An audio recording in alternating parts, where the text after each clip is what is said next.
Aloha guys, you're watching JRTV and a couple of birds playing around. Little conflict because oh, there he is. They seem to be fighting over a food item, or perhaps a mate. I want to explain something about living and beyond a competitive element, beyond a competition for money or mates. Something transcendental, something real, something that feels human. It doesn't feel contrived or with the agenda of trying to be better or whatnot than other people. First of all, I'm going to suggest, okay, that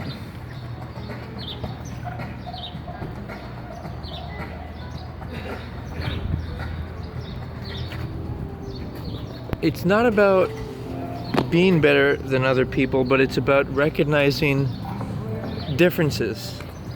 So, for example,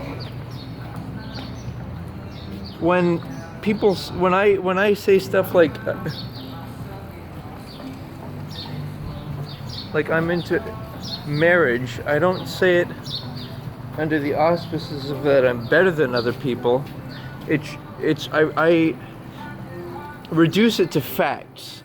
Facts being such things as people that are marriage oriented or that are married are going to be more trustworthy in that they won't try to seduce somebody that you care about or be distracted or preoccupied and otherwise consumed with trying to appeal to the masses, but rather they'll have a sense of authenticity and individuality, which makes them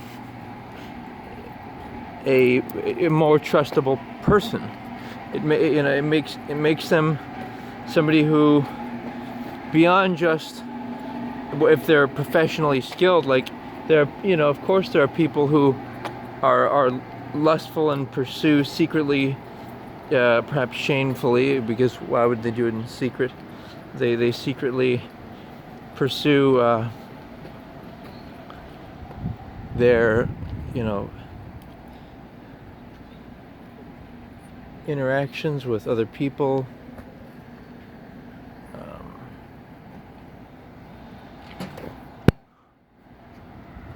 As far as their intimate interactions, they hide it, but and they may be professional and capable people, but are they trustworthy and worthwhile of association on a personal level? And so that's where I get into the concept of can we go beyond competition? I say yes, but it takes calculated moves, it takes responsibility. Remember, forget about the idea of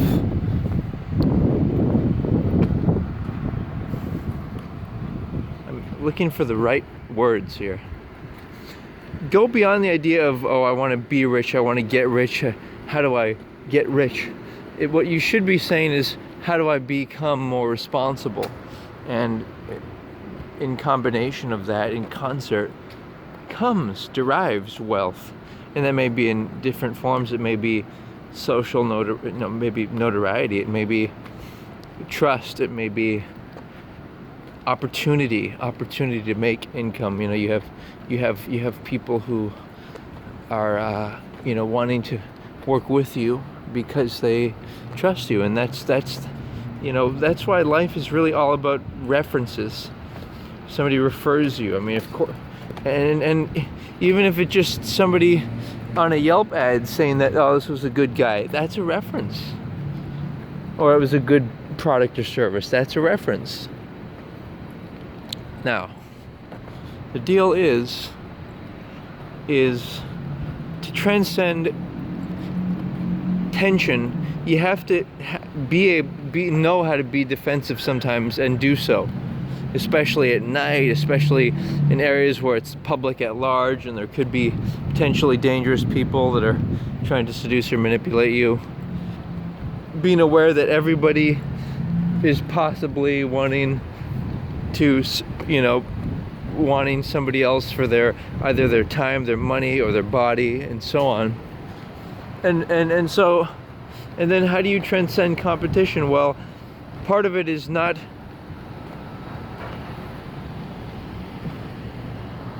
working, finding new and creating new opportunity, not trying to, charge less than the other person. I just, and of course, to an extent, that's part of the way society works, and it's part of the way that but there are so many subtle things about money and quote unquote mates, so many things that people prefer or like or don't like about people, that it becomes hard to say definitively, like, should we make unions and the governmental oversight very strong? Oh, that's a cool one right there. There we go. Or should we give more power to people who actually are wealthy, and the business owners give more authority to them because they're the ones who worked hard for the money? Or will they abuse that power and, for example, make a job site unsafe, or rush things, or abuse their power, cut people's time, not pay people as well as they could, or be be silly, or whatever it is, just a misuse of power, right? So we that's what we're trying to understand here. I'm trying to examine, and it starts with wealth. And when I say wealth, I'm talking about how much you can afford to live your lifestyle. Like me, in a way, I'm wealthy, considering that I live very simply, and so my cost of living allows me to be able to live for a year for not that much money. And so I'm more in a position to choose what I want to do what I want to do, and choose not to do things if I don't want to do them, for example. So that's another big deal. It's whether or not you're in a position to say yes or no. Really nice location, isn't it, here? Yeah, to jobs or things you approve or disapprove of. And part of it has to do with whether you like the product or service, or you just do it for a living. There are other influential factors regarding what it is that we can do.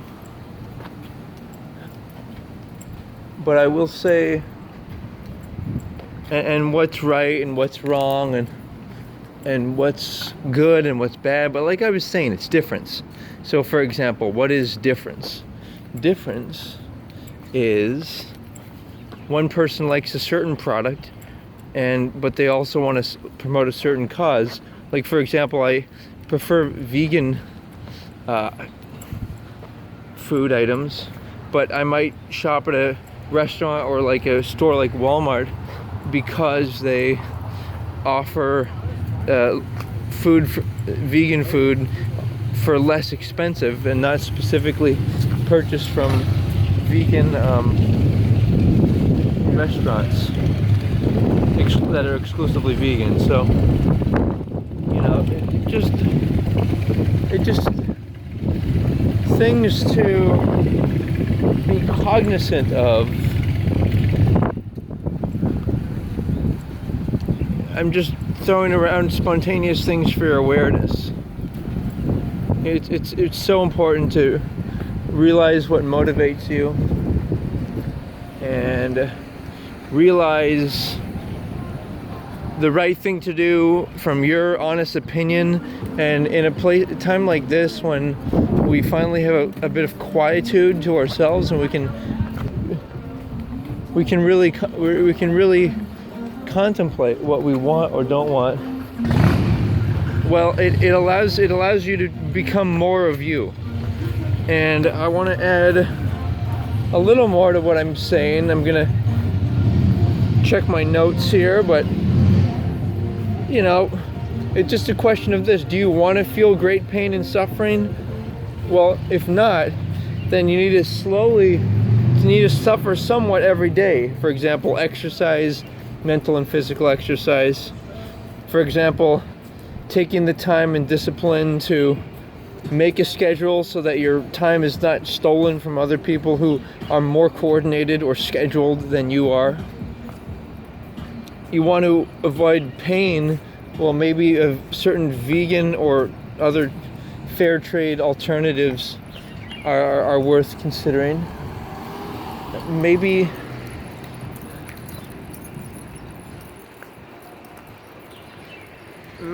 you want to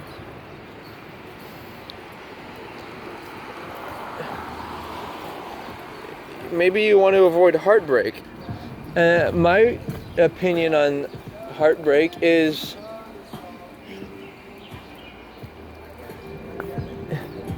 you know, it's kind of like this. It's like, are you definitely going to, if you go into a relationship that's not your dream mate, then you're definitely going to experience heartbreak. So is that what you want?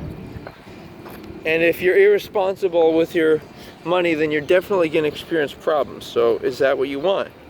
If you label people, your mother, father, uncle, and other authority roles in your life that are superseding of you as being your own authority, is that what you want, for other people to be your own authority?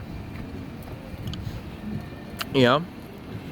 And then, you know, another thought I have is this idea of wanting to live forever. Like, in order to go there and do that, we have to find a way to work more steadily and not just try to rush through life and retire as soon as possible. And take on responsibilities more gradually. Don't have a family if you can't afford to. Enjoy your life. And perhaps with a significant other, you don't have to raise a family. Another thing, I don't know why people raise dogs and pets. It takes time and effort that, you know, is taken away from quote unquote the human experience. But maybe they can add to the human experience in ways. That's my opinion. But you have to look at the facts and others' opinions to really decide what you want. Then you have this idea of not labeling yourself old or a grandpa, etc., because that makes you want to be older, or say, oh man, I'm getting older, my muscles hurt, like that. Those are the power of the words. Like, even if it's scientifically true, what if we can go beyond that, right? Another thing to consider is this idea of, why is it depressing to be alone? Like, I am not, I feel good being alone. I feel like I have a chance to really think about who I am. And like, for example, this guy here is like, this is an ad encouraging people to do some type of foster parenting, or, you know, teaching children. You know, it's a nice thing, but can you afford to? Are you in a position to, or do you have to compromise your time? It's just a complicated thing when it involves other people and their lives, but I just wanted to bring it up. And you know, I'm throwing a lot of issues out there, guys. You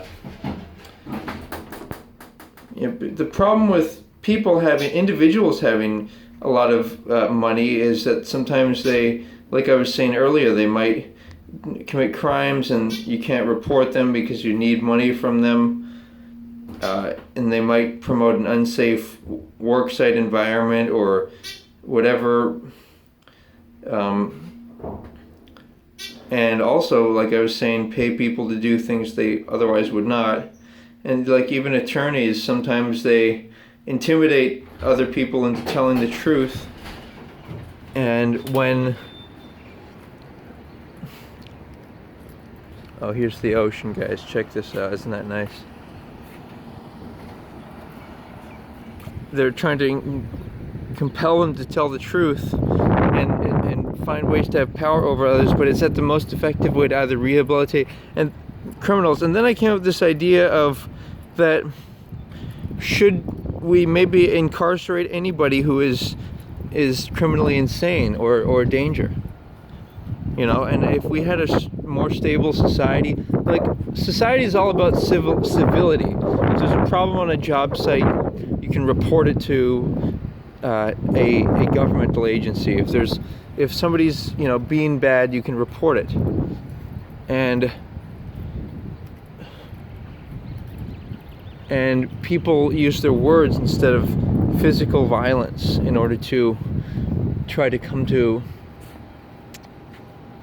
an understanding or a fair exchange. Another thing I want to make note of is, like, guys are not to be so concerned as much, like society and certain people want you to feel badly about yourself and your body, and they did this with talking about women and breast size and equivalently men and penis size. And guess what? Don't you think women are wanting to ask? See the smiley face there? Don't you think women are wanting to ask, well, do you like my vagina? Do you like it? Do you think it tastes nice or feels nice during intercourse? Like, let's, like, as a collective, guys, at least heterosexual men, let's make a focal point towards women and be concerned about celebrating them, complimenting them instead of worrying about how attractive you are and you know, whether a woman's complimenting you and your body or not. You know, let's focus on women. I think that's a healthy way for society to operate. And then I have this idea of, why do people engage in sexual activity? Just because they feel lonely? Well, what it does is it gives power. It gives other people power over you. Okay? It's a drug, all right? It's not love. It's a drug that you're supposed to give to somebody because you really trust them and you want to please them. And suffering occurs when you just pursue sexual activity for the sake of pleasure. And I think I have about expressed everything I wanted to. Thanks for joining me on this little examination of things, looking into things. And I want to say aloha. Let's build what we need to build, inspire one another to build and construct and create, just like these nice towers all coming up here. Isn't this nice?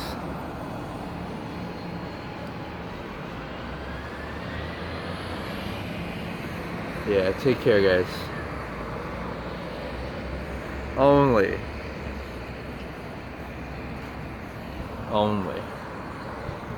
love. Only make room for love.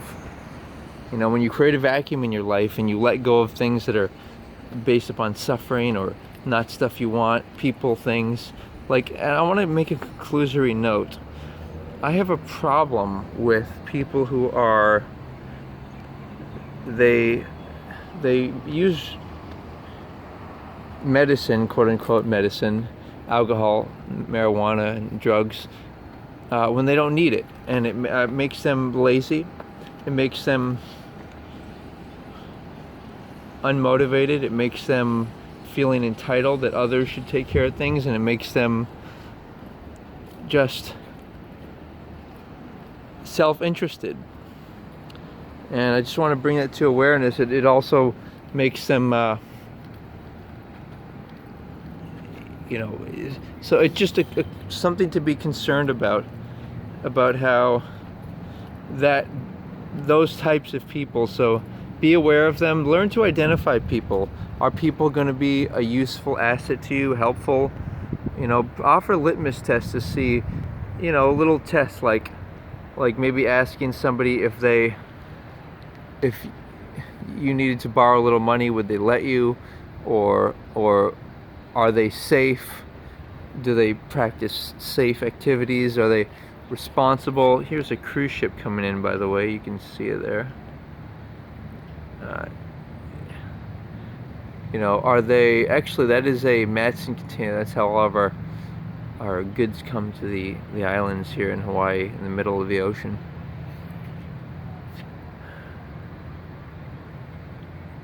You learn to offer people litmus tests, little things, and notice what emotions they're in. Notice what they're doing. Don't wait to find out that they don't believe in marriage or they are greedy. Learn to figure out how people are, what their personalities are. And there are personalities. Some people are more disagreeable, and they are good at keeping, making things happen. And these are, and then there are people who are good at organization, and then there are people who are good at other things. So try to recognize what people are good at, so you don't waste your time trying to force people or change people or all of that. But yeah, you guys take care, and visualize bright white light. You can research that go find a light worker. Go to light work. Search that in my channel, and you can find a session and do some light work. We could, you just want to visualize smiling people. Let's imagine somebody smiling joyfully, and it's somebody that you're really upset at or really nervous about what to do with them. Imagine them smiling. Now imagine a bright beam of light and them grabbing it, and then bring it to them, and their aura activated. People are astonished because they are light, because that's what we are.